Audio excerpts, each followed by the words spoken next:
This is the Ridge Hunter Outdoors podcast.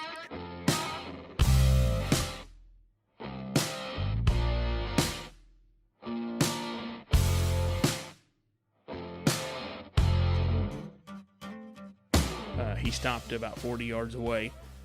I could see his rack, and I could see just barely what I needed to see of his body to where I knew I could get a shot.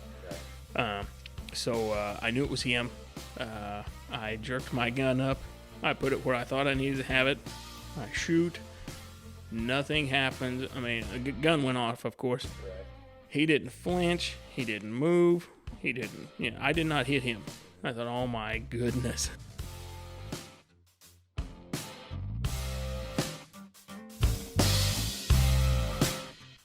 Hey everybody, this is episode 11. I'm Canyon Clark here with Nate Burgess again.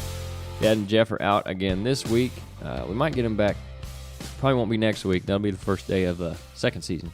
But a week after that, probably have them back. So me and Nate are going to hold it down again, which is fine because most of this episode is going to be dedicated to Nate's big buck that he just shot on Sunday with the gun.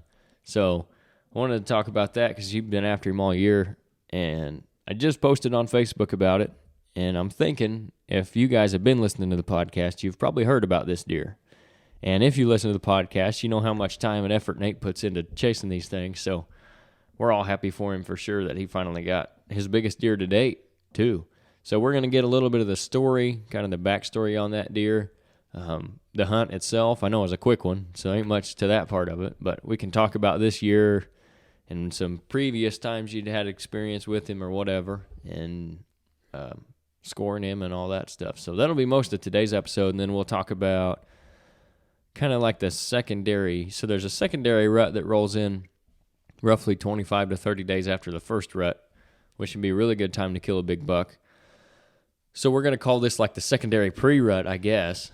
We'll kind of talk about that, how we can be successful this time of year, and maybe some things you can do so that you can be successful in that secondary rut. Because like I always say, you can't kill the deer tomorrow today, but you can sure keep yourself from killing him tomorrow today.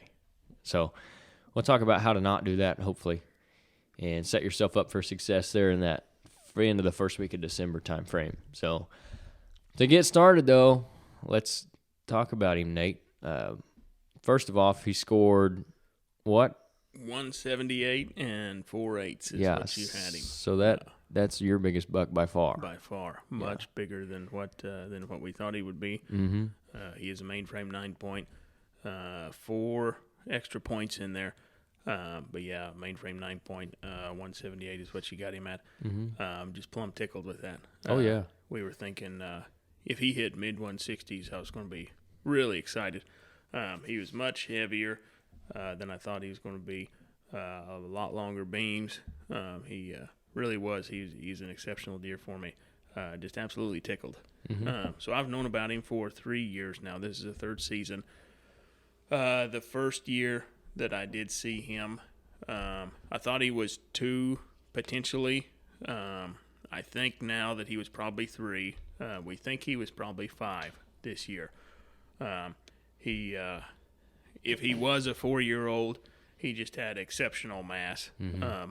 But I don't think we have exceptional mass in our area, right, where I got him. Where it would be a genetic thing necessarily. Yeah, he's a whole lot heavier than anything I've ever killed. Looking back, everything else I've probably killed has been, I know a lot of 3-year-olds and probably a few 4-year-olds. Just looking back. But this guy, he's definitely the oldest and most mature buck I've ever killed, for sure. Yeah. And just so you guys that are listening can appreciate this, the mass, because it's hard to even tell in pictures. Well, like what we were talking about, looking at trail camera pictures, and you'd seen him on the hoof, I guess. We didn't really. I think that's part of what kept us from guessing the score right, because it's hard to appreciate how big he is. But when we were measuring, he was 6 and some change. 6 and 5/8 at the base on the big side. Mm-hmm. And the other side, he's still over 6, right? Yeah. Broke 6 on both sides. Yeah. So that's how heavy he is. Like I said, it's hard to appreciate from the pictures. But anyway. Yeah. You had 42 inches of mass, 41 and change inches of mass on there. Yeah. Way more than I was thinking. Gosh, if he'd had like 35, was probably where I was thinking he'd be. Yeah. Anyway, he was probably 5, definitely the most mature buck I've ever killed. He 3 seasons ago, when I first saw him, he's probably 3. He would come right into a grunt call, which made me real nervous. I thought, if anybody grunts at him, it's probably the end of the road for this guy. Right. He's probably 130 inches as an 8-pointer. Very identifiable. If you saw him from the side, he did not look like anything. I bet he had a depth of his rack, from the back of his main beam to where it curves back around toward the front. I bet it was 5 or 6 inches. Yeah, probably. If you saw him from the side, he didn't look like nothing. It looked like you took a regular deer and you put him in a vise and you just squeezed him, front to back. He didn't look like nothing. From the front, though, he looked decent. So anyway, he did have a strange shape to his rack. My brother, I know years ago, had killed one that looked a whole lot like that up in our area, right back there on our farm. Very strange shape. He just came off his head and he wrapped right back around in the front. Just very strange shape. Anyway, he ran around there 2 years ago. Saw him a few times. Took a video of him on my cell phone one time. Looking back, he was probably 3 years old. Didn't find his sheds that year, but he stayed right around there pretty close. Last year, and we called him the Funky 8 because of the weird shape of his rack. Last year, we were looking for him. He showed up on the cameras in September, maybe even late August, I can't remember. Put on a whole lot of inches, still definitely identifiable. Mainframe 10. He did have one kicker point at his left base. I can remember that. He got a little heavier. He put on a ton of length. We were guessing him high 140s last year. He might have touched 150. I don't know. He still didn't have hardly any depth to his rack. When you saw him last year in trail camera pictures from the side, you're thinking, he's a little junk buck. He ain't nothing. But when you saw him from the front or a little bit different angle, some angles he looked great, other angles he didn't look like much. He did have 2 big crab claws on each side. One of them laid front to back where you couldn't really see it. The other one was open top to bottom so you could see it. But in different angles, he had these big, deep crab claws. I was really hoping he'd keep them this year. He didn't. Yeah. But anyway, he looked pretty neat last year. I only saw him from the tree one time, I think, last year. He was around, I think it was about October 25th, 26th, somewhere in there. He started hitting scrapes very regularly in our little patch of woods. I went in there trying to get him. I think it was November 3rd last year because he was there pretty much every day on this one scrape on the west side of the woods. Slipped in there. I talked about this before in the podcast early on. I slipped in there in the morning. I was a little late. I was trying to get my jacket on in the tree after I cooled off because I tried to get in there fast and I was sweating bad. Right. So anyway, trying to get my jacket on in the tree, standing corn next to me. There was a buck working the edge of that standing corn coming down there toward where I had my camera at, right there underneath me. Whatever it was, snorted at me and ran. I saw what looked to be a good rack, and then he was gone. From then on, I never got any pictures of the Funky 8 until after Thanksgiving, because when I saw him last year was in second gun season. I saw him from the tree, but he was at least a quarter mile away coming out, across the field from me. Yep. Anyway, I was afraid that was him that I spooked last year. Don't know that, but there's a good chance of it because I never got his, make sense. Never got his picture anymore last year. So anyway, I was hoping he wouldn't get killed. And we did have a big bully 8-pointer last year. He's not big. He's big-bodied. You're right. Definitely not big rack. That 8-pointer that we called Fatty, I thought he probably ran him off because he was way bigger-bodied. I thought he'd be able to push any other deer around. So anyway, we thought he just probably moved away from the rut pressure that Fatty was putting on everywhere right there. But he showed back up, saw him from the tree. He hadn't broke anything off that I could tell. But then later in the season, I pretty much gave up. I was pretty much done hunting by mid-December. Yeah. I'd given it everything I had, and I gave up on him. He stayed around. He still hit the cameras, but I was just going to leave him alone. Right. Nobody Hopefully else he stayed there so no one else would shoot him. Correct. Yeah. None of the neighbors were hunting really. At that point, I thought, we'll just leave him alone for this year. We got cameras out this year. Oh, and we didn't find his sheds. One of my buddies, I told him I tried a little bit. One of my buddies loves shed hunting, and I said, go in there and find his horns. I said, you find them, you can keep them. I just want to see them. Right. You know? He tried to find his horns, but we never did. Anyway, this year he showed up on camera. I think late September. I was going to think September because I'm pretty sure I remember talking about him before the season started. Yep. I know it was before the season. I think it took me a while to get him on camera. And we were discussing whether or not it was for sure the same deer as the one with the claws last year. Correct. I think. I remember having those discussions earlier, in September. Yes. He lost the crab claws. I wanted him to keep the crab claws, but he lost them. And the first couple pictures of him I got, they weren't great.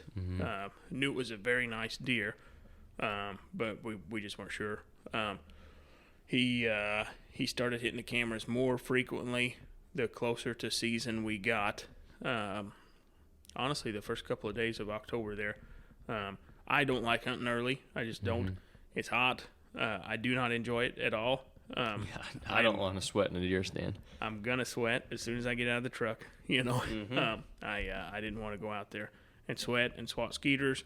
I certainly don't hunt in the mornings early in October. That's just me. You can absolutely get it done. You absolutely can. But it just aggravates me a lot. So anyway, but I never did try him until I think it was October 16th or 17th. I can't remember which. But mid-October I didn't even try until then. But the first couple of days he was moving in daylight on a couple of different cameras. But he definitely put on mass this year. He put on some length. He's still nice and tall, but just he was impressive to look at. He put on a little drop tine on one side. He hadn't had anything like that before. He did break it off, probably just like the last week before I killed him. It might have been 3 inches. It wasn't very long. Not nothing spectacular, but it was there. Yeah. So anyway, but he was a very good looking deer this year. Very excited to think about chasing him.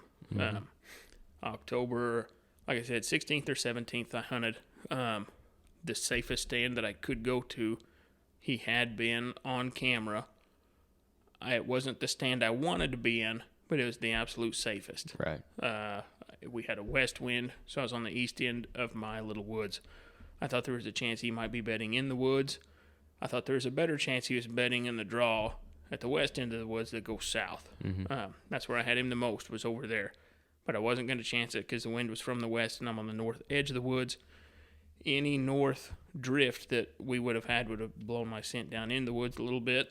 I wasn't going to risk that. So anyway, sitting on the plot over there on the east end of the woods, and right before dark, he came out on the west side down in the little food plot I got down there at the next picture exchange that I got from that cell camera.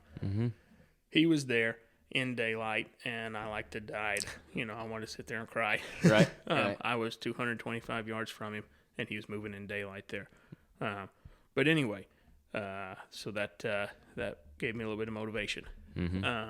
He was killable. He was. I mean, he kind of told you that. Yes. Yeah. I tried him again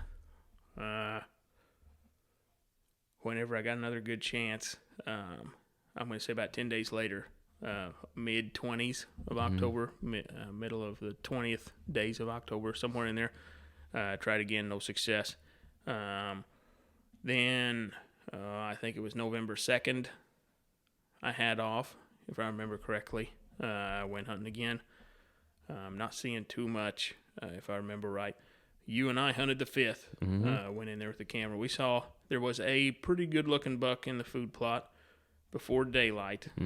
Couldn't tell what it was. I don't think it was him. I think it was another one that, another 10-pointer that we got running around. couldn't tell for sure, but he had been over there pretty regular Yeah. the last few days. So I think it was him, but it was too dark to tell still that morning. We saw a lot of good action, though. That was the 5th, right? Yep. We hunted there. No good that afternoon either for me.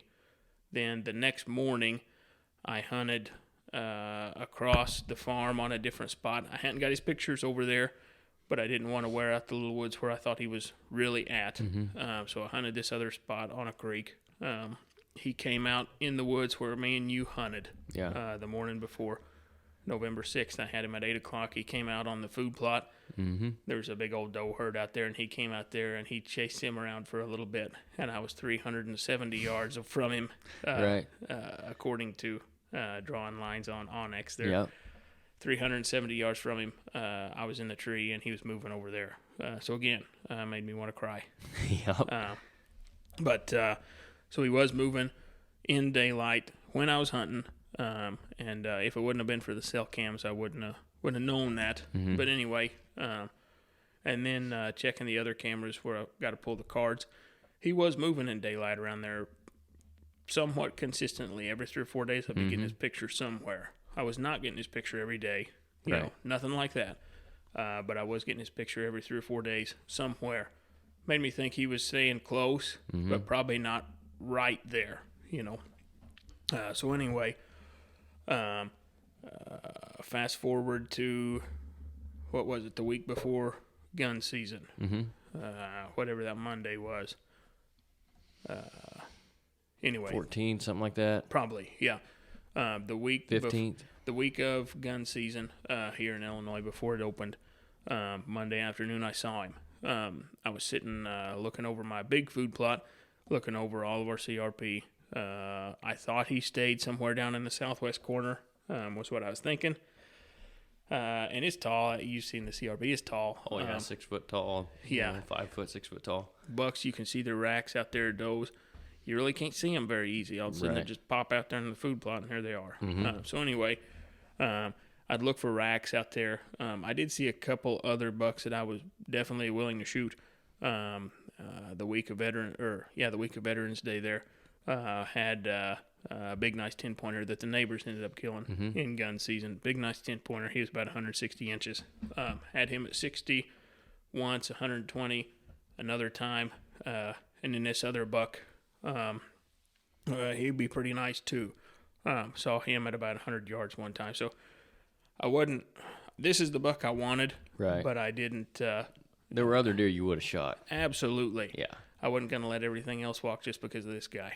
You were going to pass a 160-inch 10-point. Yeah, I will never do that. If I ever do that, slap me. Okay, I'll remember that. Don't ever let me Let me do write that down. Yeah, don't ever let me do that. But the Monday before gun season, I saw him that afternoon. I just happened to be looking out there with binoculars across the CRP. Holy cow, what is that? You know, and surprisingly, he was moving completely opposite what I thought he should have been. Right. The wind was hitting him square in the tail. He was a good, I won't say strong, consistent south wind. Yeah. Probably 6-8 miles an hour. You know, pretty good drift. Probably even more than a drift. You know. Yeah. And he's headed straight north across that field. That should have given me an indication that he probably just got up. Right. Looking back, that's what he did. Yeah. But anyway, he was headed straight north. And I thought, that's very odd that he's not using the wind whatsoever right now. Anyway, I kept thinking he was going to come up to the draw that's in the north end of this field. That comes to me, that would be a way that he could have started scent checking the food plot I was hunting as he came toward me. So I was locked in, you know, looking that way. Stayed that way all the way till dark, just waiting on him to pop up, and he never did. So anyway, I thought, well, you know, he had to have went the other way toward the creek on the other side. The next morning, hunted the same stand. Just before daylight, had a doe come run in, stop right underneath me. Spike comes running in, smelled her, busted her. They ran. There was a 6-pointer came. There was a pretty nice 8-pointer came, and then I could tell there was a big deer that stayed on the edge of the woods that ran the edge of the food plot. Got his picture later, and it was him. He ran through there, and my cell cam sent me the picture, but it was too early to see what he was. They ran around there in the woods for a while. 15, 20 minutes later, I saw him out there south of me, probably 200 yards, and he had that hot doe, and he took her down in a draw in the CRP. And then he finally laid down. He disappeared out there. And I sat there. This was probably 6:45 by the time that they got out there and they laid down that Tuesday morning. 8:30, 8:45, another doe was walking around out there, and they stood up when she got right next to him. Then he took both of them toward where I first saw him the day before. Mm-hmm. That should have been an indication. That's where he started the day before, and that's where he's headed Right. this morning. And again, this is right where he stayed, and I now know all this. Yeah. So anyway, didn't see him anymore. Stayed hunting over there as close to him as I could in gun season. Finally, Sunday afternoon after church, I thought I'm going to go back in there just as far as I can. The wind was decent to be doing that. And it had rained Sunday morning, so it was wet. I knew I could sneak good. I knew I had to get down in a draw, get to a creek. That way I could get all the way down to where I needed to go in there with the wind in my face. If you're going to do any sneaking, get low as soon as you can and make sure you got the wind in your face.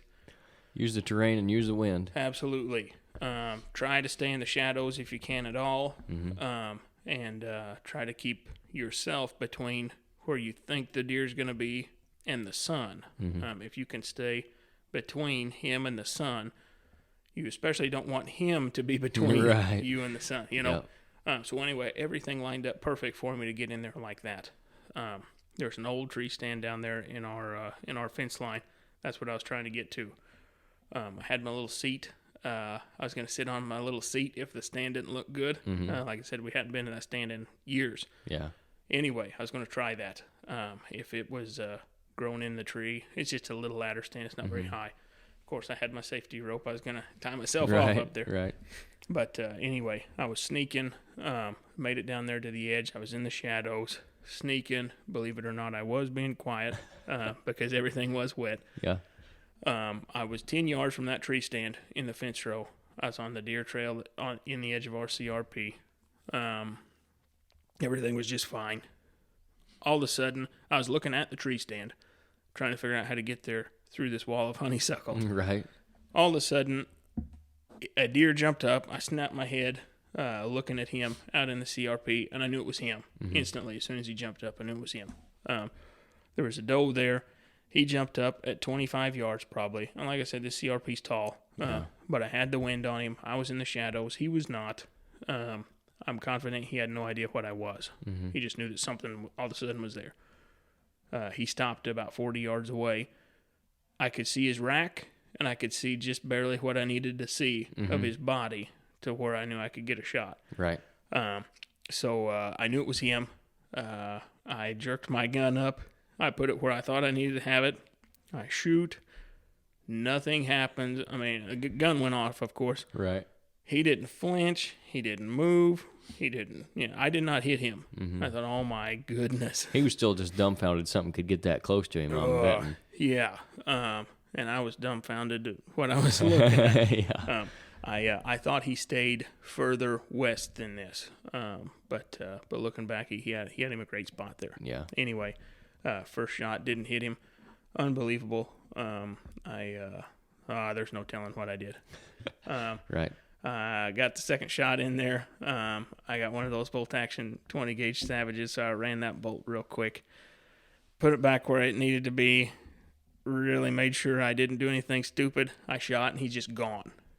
I thought, man, I probably missed him again because I missed him the first shot. Yeah. He's just gone.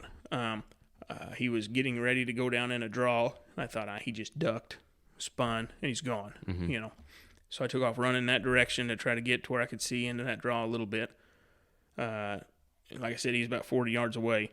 About halfway to him, probably 20 yards of me trying to run through the CRP there. I see weeds moving right there. Yeah. And he had dropped right there. I hit him right in the shoulder, which is a good shot.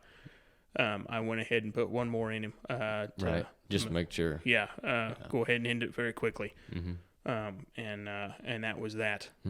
So I killed him walking in there. That should have never worked. Yeah. But conditions were perfect for sneaking. Certainly, that's not how I wanted it to go. But Right. that's how it ended up. We'll I take guess. it though. Yep. Yeah. Gosh, you never know what kind of wild stuff's going to go on in gun season. Yeah, it's well, we talked about that last one. We were like, some things that seem like they shouldn't work, probably, Yep. they might work during gun season. Yep. And So yeah, and right there when I said I got about 20 yards toward him when he had fell there.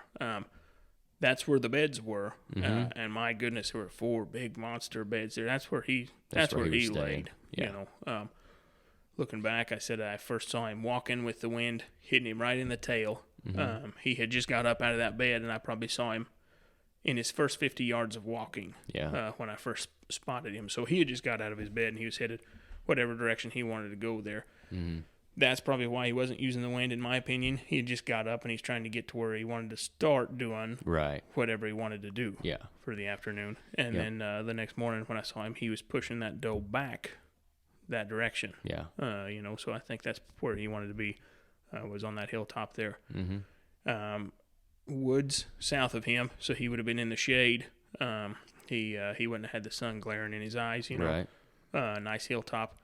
He could see good. He had a draw on each side of him. That had been west and east. So he could probably see down in those draws if he would stand up out of his bed. But anyway, that hilltop seemed to be where he did stay. But hunted him for 15 days with my bow, obviously with no success, and then killed him on the 3rd day. On the 18th day, I was chasing him there with a gun.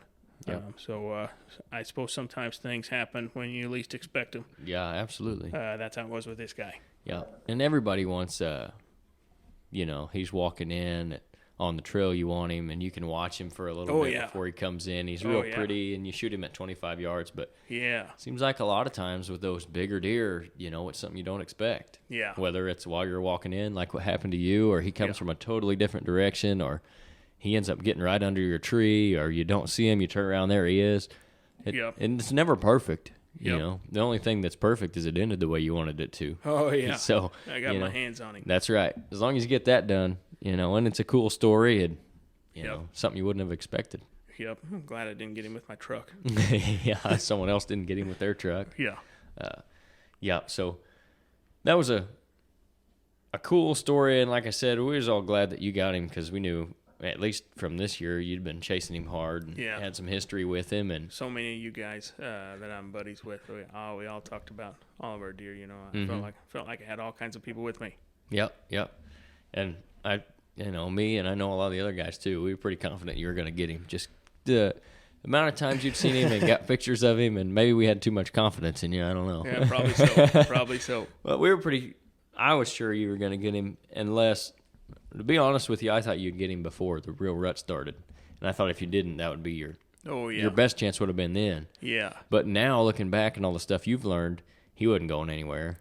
Yep. And I will say, I talked about that big bully fat deer from last year, the 8-pointer that I called Fatty. The neighbors found him dead in the creek approximately, it was the first week of November. I'm going to say the 5th, 6th, 7th, somewhere in there. They found him dead in the creek down on their side. And he was, we've seen lots of pictures of him this year. Last picture I had of him was October 26th, and he was fine. He looked fine anyway. And he hadn't been dead long when they had him. If he had still been around, we talked about it. I think he would have been close to 300 pounds on the hoof. Oh, gosh, yeah. This thing was a tank. He was a Canadian-looking deer. Yeah. Yeah, he was huge. He should have been black with a tag in his ear. Yeah, he should have. Out in a fence somewhere. But anyway, he might have had a 120-inch rack. Right, maybe. Everything he had was body. Yep. But if he would have still been around, I'm curious how this year would have been. Right. Because I'm confident he would have still been the dominant buck. I think with him gone, that this 8-pointer, the Funky 8, I'm confident that he became dominant. Right. And maybe that's why he wasn't around last year on the cameras, because that fat deer was. And then I did keep him this year for the pre-rut. Right. and the start of the real rut. Yep. He was still there. Potentially that's because Fatty was dead. I don't know. Could be. He could have turned, like you said, turned into the dominant buck. Yeah. A lot of times you'll see that if you go in and kill the dominant buck, you go check your cameras. Maybe you don't go hunt again because you're done. You go check your cameras and you've got another really nice buck that's moved in. Yep. You killed the dominant buck in that area, so someone slides in and takes his place. Yeah. It's all part of the cycle. Yep. So it's interesting how that works. You could be right too. Had that Fatty not died, who knows? I feel like the Funky 8 was gone last year for, I know he was gone for 3 weeks to a month. I thought it was probably because he was not dominant, and that fat deer was. I don't think he was around and changed his ways enough to where I wasn't getting his picture at all. Yeah. I got a bunch of cameras out there. I thought I would have surely got him somewhere. He could have been under my nose all year last year, and I just didn't see him. Right. It's possible in November. But anyway, I think that fat deer had a lot to do with it, and just him being the dominant buck pushed him out. Right. And I was going to ask, too, like in all the years that you've seen this buck or watched this buck have pictures, did you have many summertime pictures of him ever? I don't Velvet really, pictures? in velvet, yeah. I normally don't get cameras up until late July and August. This year, I think it was even mid-August before we got anything done. I didn't have that many pictures of him in velvet. Do you remember the earliest one you had of him? Offhand? Not offhand. Would it have been in August, you think? Yes. Yeah. Late August or maybe the first week of September. Like last year, year before? I know I could tell you last year. I think it was, I want to say it was about August 12th or 15th last year.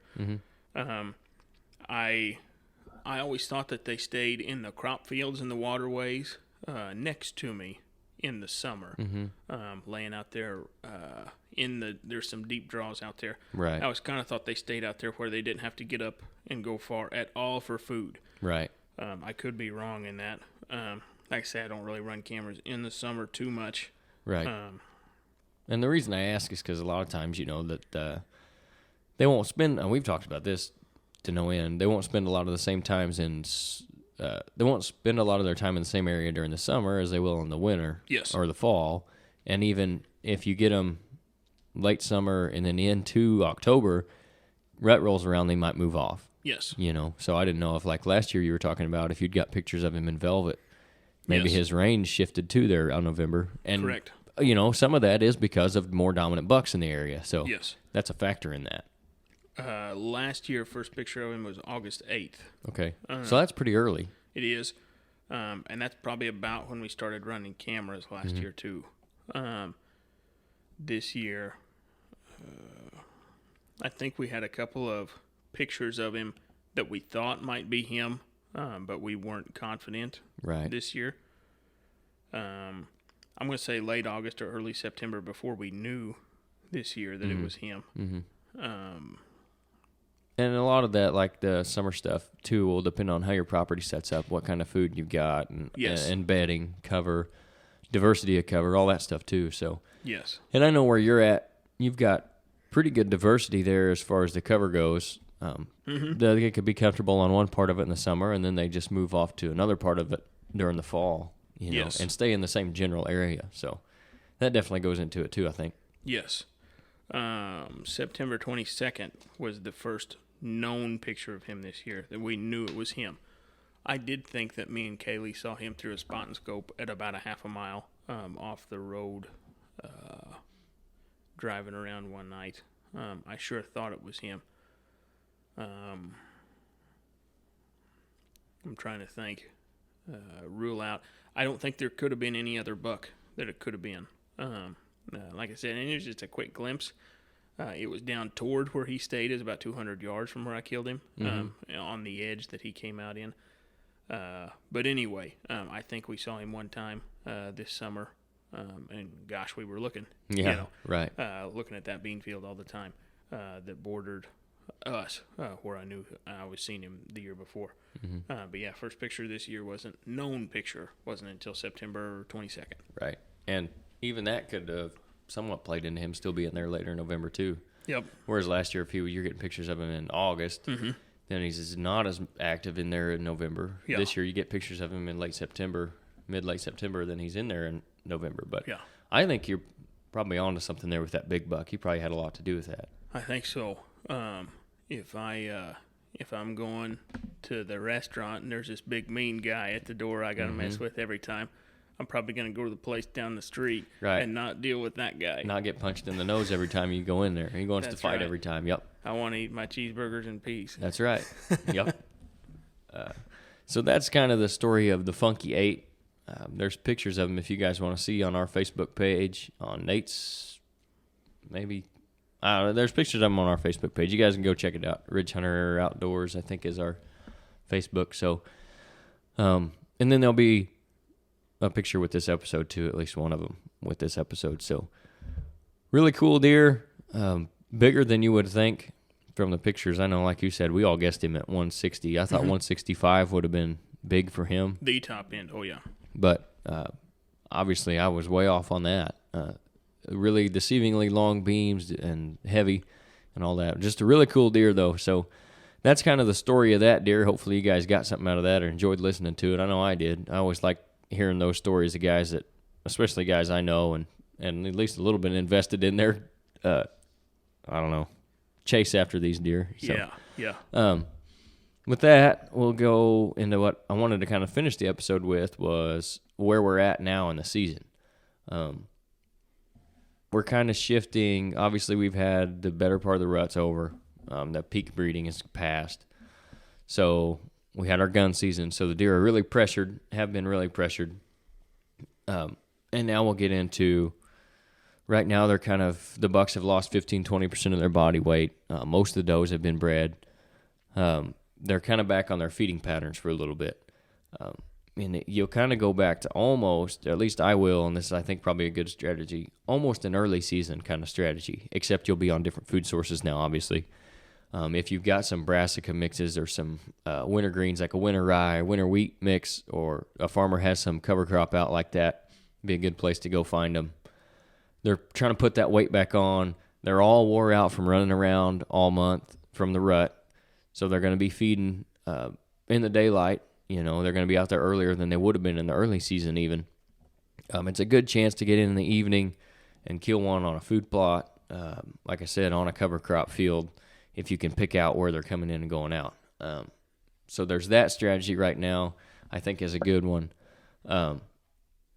Don't put too much pressure on them, though. And then you got to be careful in the mornings right now because they're going to be feeding longer again. So if you're walking in through a food plot or a field, an open field where they're feeding, you got to be real careful not to bust them out. Because like I said, they've already had plenty of pressure anyway. It's not going to take a lot to send them packing a long ways right now. Especially, I think pretty much all the gun seasons have wrapped up, at least in the Missouri, Illinois, Indiana, Kentucky, Iowa, that area, at least the first gun seasons. Obviously, we've still got the second season coming up. There's probably still some black powder seasons out there, late winter seasons, whatever. But the biggest part of it, where everybody's out and hunting, put pressure on them, is probably past. So these deer have been hunted. If you've got a spot where they haven't and you can keep pressure off of them, that's a place you might go look at, depending on how it sets up. The other thing I was going to say is try to not put too much pressure on them. So if you do have a spot like that, maybe you still don't go in there because, like I said, we have that secondary rut coming up, somewhere between 25 and 30 days after the first one. So for us here in Southern Illinois, that's going to be around probably, what would you say, December 5th through the 10th? I would think so. Roughly. I'd even maybe go as far as the 15th. Yeah. Just probably 7th through the 15th. Yeah. Would be a good range. Yeah. I saw one doe get bred November 3rd. I know that's early. I know it's early. Mm-hmm. So I saw some real good chasing action starting, probably the 8th. I know that that deer I killed the 6th. He busted a group of does and checked all of them. Mm-hmm. One morning, they were out eating on the plot. So, yeah, just like you said, 28 days after any of those does that didn't get bred or it didn't stick, Yep. they're going to come back in. Yep. Especially those older bucks. They know that, Yep. All the bucks can smell it. Yeah. But those older guys, they're going to be looking for that again. They've been around. They've done it before. Yeah. I suppose you call them the cleanup crew. Yep. Yep. Yep. But I don't think there's any more to be said. You hit all of it. If they're going to be on food sources, especially the unpressured food sources. Gosh, they've been through the ringer now. Oh yeah. Yeah. They're on edge. Yeah. And it's going to be different food sources than it was early. Yep. Probably. Yep. So whatever you got, green patches especially, they'll be in that. Of course, they'll still be browsing through the woods. Right. If you've got any standing soybeans left or something, maybe a farmer didn't get to, or a place that was real wet, they just didn't combine them out. Yep. They may be hitting that, you know, as long as the beans are still on in the pods and all that. Yes. Everybody's going to be trying to eat until the bucks start smelling those does coming back. Then they'll get a little wild again, but it won't be near like the first time. No. I don't know if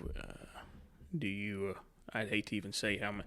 Would it be 20% of the does? I think the number is 20 to 30%. Yeah. That's what I've heard. Yeah. Somewhere between 20 and 30% of the does will have either not been bred yet, or like you said, they got bred but didn't stick, whatever. Yeah. And they'll come back into estrus. Yeah. She's got to go through it all again. Yep. So, and the bucks can smell that. So if you get one of those hot does in your area, or a couple, you're in a good spot for that secondary rut. It can be a really good time to kill a big buck. Yep. And I think that's more comparable to the early part of the rut because there's not that many does in. Yeah.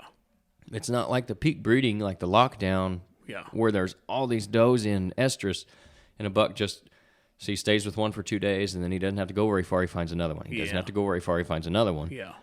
They're kind of spread out because, like we said, there's only 20 to 30%. So it's a lot more like that first cruising phase where if you catch the right days, there's really a lot of potential for several mature bucks to be on their feet moving long distances to find those remaining hot does. Yes. And it's most of the time, not that the young bucks won't pick up on it and smell it, but a lot of times it'll be the more mature bucks because they've been through it before. Yep. And they remember from years past that those are going to come in after the first ones came in too. Yep. They don't know it's 28 days after. They don't know it's like the end of the first week of November, and now it's the end of the first week of December. Yeah. You know, but they know that the does come in once and they bred them. Yep. They're going to come in again a second time. Yeah. So they're already on the lookout for it. Yeah. And he intends for it to be his. That's right. Not anybody else's. Yep. And a lot of the younger does will be coming in now. Yes. Like the yearling does, and the bucks don't care. Yep. You know, they don't have any statutory limits on any of that stuff. That's so right. They'll breed them all. Yeah.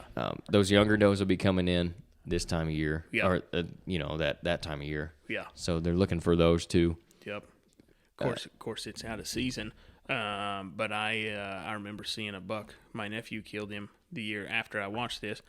I called him the spear buck the year that this happened. I saw him chasing a doe fawn and then breeding a doe fawn in February. She had to be a very early fawn, from the summer before, but he bred her in February. And my nephew ended up killing him the next year. The big spear that he grew on that one side turned into a regular antler. Yeah. He was a very nice deer the next year. But yeah, there's going to be does, that come back in that didn't get bred or that it didn't stick. They'll come back in, here in this time, the first week of December or so. And then I think if it doesn't work again, I think they'll come in again in January, just until it sticks. Right. That's and just, if you've got, now that'll be a really small percentage. Oh, yeah. But if you've got them, you'll see some rut-like activity. Yeah. Just like you said. Yeah. They'll go find them. Yep. Their body wants them to have a fawn. Yeah. Yep.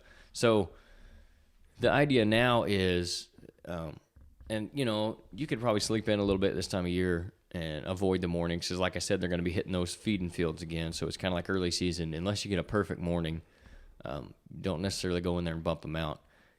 When that secondary rut hits, that's when mornings are going to get good again for that short period. Right now, your biggest thing is to not put any added pressure on the deer to run them off, because they're going to be, those does are going to go find the areas where they haven't been ran to the ends of the earth by the gun hunters or by the hunters, bow hunters through November.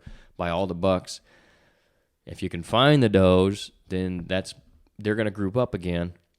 That's where your 20 to 30% of your herd is going to be that hasn't been bred yet. So that's where the bucks are going to end up being. So you don't want to run those does off here in the next couple of weeks, next week, week and a half.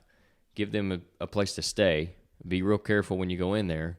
Not to say you can't shoot a big buck in the next couple of weeks, but you have a really good chance during that secondary rut if you don't mess it up now. Mm-hmm. So just be careful of where you're going. Be mindful of what you're doing as far as your strategies go in the morning, in the evening, and all that. So that's kind of what I wanted to hit on there. Hopefully that'll help you guys out. I know a lot of people don't even think about that secondary rut, and they'll be done hunting after November ends. It's probably one of the best times every year that's missed in the woods, in my opinion, because it's generally pretty cold. Mm-hmm. And sometimes, the first part of it will fall during the end of the second gun season, so some guys will see some of that.